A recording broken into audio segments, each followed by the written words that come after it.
ULTMMA.com here with WEC's Jamie Varner. First question, what were your first thoughts when you heard you're headlining another WEC card and it was against Shalorus? Well, I'm grateful to be headlining a card, especially after my last fight. The fact that I'm not a world champion, I'm headlining a card, says a lot about my fighting abilities and what the WEC thinks about me. So I'm very fortunate, very grateful for that. And then also to be fighting a guy like Kamal Shalorus. He's a very, very tough guy, and a lot of people don't know him. I've used the quote several times. He's the toughest guy you've never heard of. Mm-hmm. Besides being a strong wrestler, what else can you tell the fans about how tough a guy this guy is? Well, he's not just a strong wrestler. He's a world-class wrestler, and that's a very elite level. It's like comparing like a college wrestler. Saying a college wrestler is like maybe like the JV team, and then a world-class wrestler is like the NBA All-Star team. Okay. So it's just two completely different levels. Going back to your last fight, the Henderson fight, what was your game plan going into that fight? And did you stray from it at all, or did you guys pretty much do what you guys wanted to do? Well, obviously losing, losing was not a part of the plan. No, I was working the game plan as effectively as my trainer said had told me as we had trained it, but one thing is I thought maybe that third round he stole a lot of kicks. Even though I still felt like I was winning the round, he stole a lot of kicks. I wanted to for sure seal the deal. We've had a lot of bad decisions in MMA leading up to that fight, so I wanted to solidify those 3 rounds. I knew I won the first 2. I knew I was winning the third, but I figured with a takedown I could definitely seal the deal with that. And I just got over anxious, didn't time it right, and put my head on the wrong side and just got caught in the guillotine. It was just pretty much an amateur mistake, man. I just got impatient and just got caught. Looking back, what was the biggest thing you learned of that fight? Watching the tape now and then looking back at it, what was the biggest thing you learned from that fight? You know what? I know that I definitely belong in there, and I feel that I'm a much better fighter than Ben Henderson. But you know what?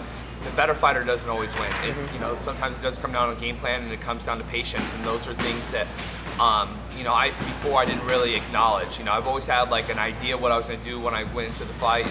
You know, I want to circle, keep my hands up, want to throw punches, or do I want to take this guy down, whatever. But sometimes you can't bring the fight to somebody. Sometimes you got to bring the fight to you. And you know, I chased him too much, and I think I got a little too impatient. So that's one thing I learned. It was like a maturing and a growing experience to fight Ben. Were you surprised at the Henderson Cerrone outcome? How quickly that went about? Yeah. I mean, Cerrone like never gets caught. So the fact that he got caught in that guillotine that quick was very surprising. But Ben's got a really tight guillotine. I mean, it was something that unlike I'd ever felt before. I mean, it's really tight.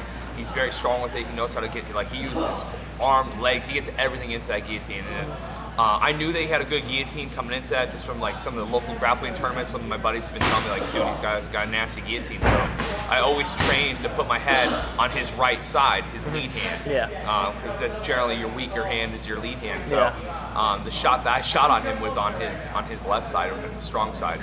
That's the same guillotine he caught Cowboy with.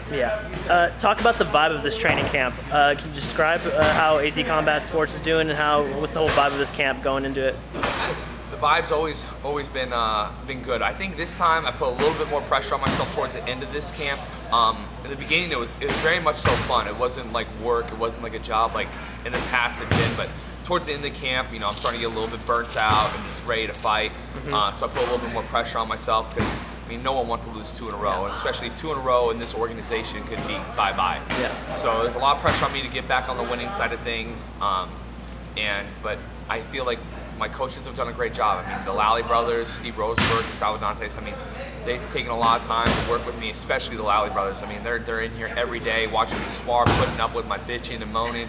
So it's great to be a part of such a good camp with a strong group of guys. Talk about your own school in New York. You started that recently. Can you tell the fans about that?